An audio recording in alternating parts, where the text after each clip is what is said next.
Thanks very much for popping in to see us at With Kids today, and I know you're just back off a flight from Hong Kong, so I appreciate you taking the time, and we're absolutely delighted that you've come on board to be an official ambassador for With Kids. It's fantastic, fantastic for us. The environment that we work in here out in East End, we're working with families and children that are pretty vulnerable and disadvantaged, and I know that you grew up in an environment like that, and you saw lots of families and children. Yeah. What sort of things did you see, and what was it like sort of growing up around that? Yeah, well, I mean, it was a pretty poor environment that I grew up in.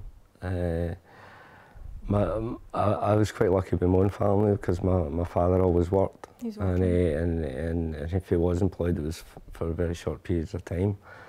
But the majority of the scheme that I was from was pretty poor and pretty desperate in places. Some of the kids, I remember,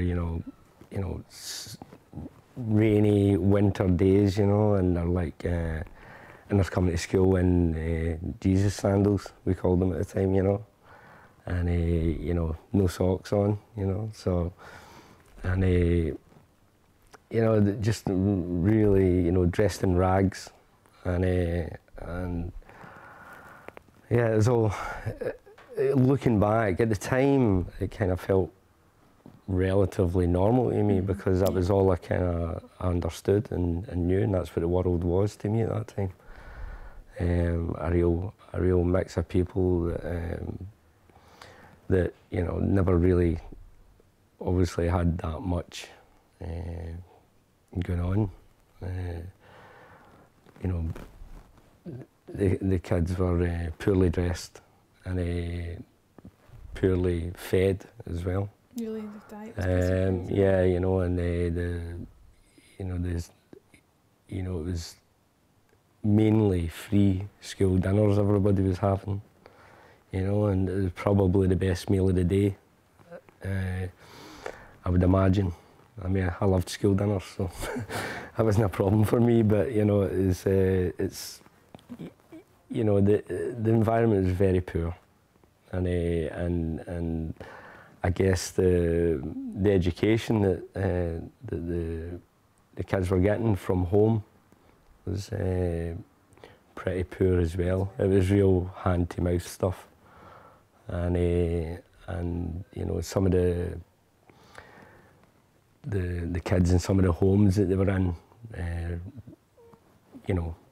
next door or 2 doors up or across the street, you could see the sort of separation between, next door had the latest Venetian blinds. I'm going back to the 70s here, but and the house next to it, had like a soaking wet mattress in the garden, and and the windows were always up, and it'd be quite brutal about it. There was like always like a stench coming out of the house, and it was just really unkempt and uncared for.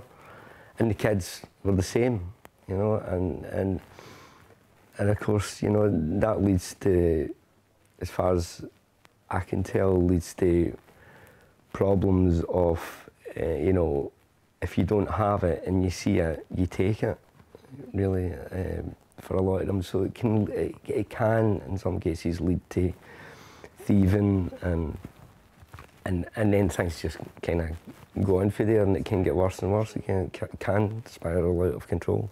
Now that wasn't the sort of story for everybody, but it was a predominant story coming out of a background like that.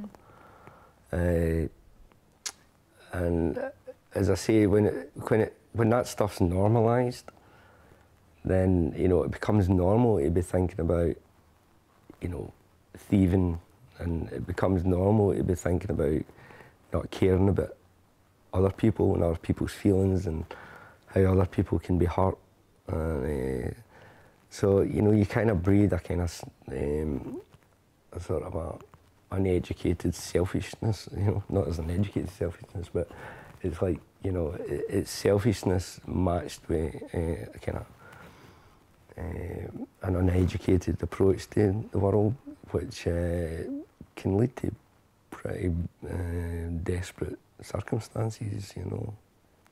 And did you were you find yourself getting caught up in that, or were you able to? Yeah, I mean, there was definitely moments, you know, where you know, my peer group round about me, my friends, you know, where, you know, there was definite moments of choice between do I go with them and, you know, break into this van that's sitting with, you know, stuff in it, or do I not, you know, what do you do here, you know? And you know, it took me a while to work it out, you know, and I was maybe about 15 when I sort of, I guess I slowly began to realise that, you know, that I do have a choice, a real choice here, you know, and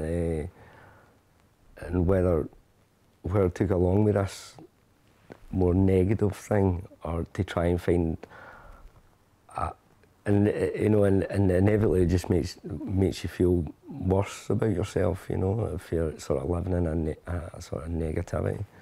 So I tried to, I decided that I thought that it was about trying to, what was going on round about me, and the advice that I was getting from my peer group was basically about trying to keep me in the scheme and trying to keep me there like them.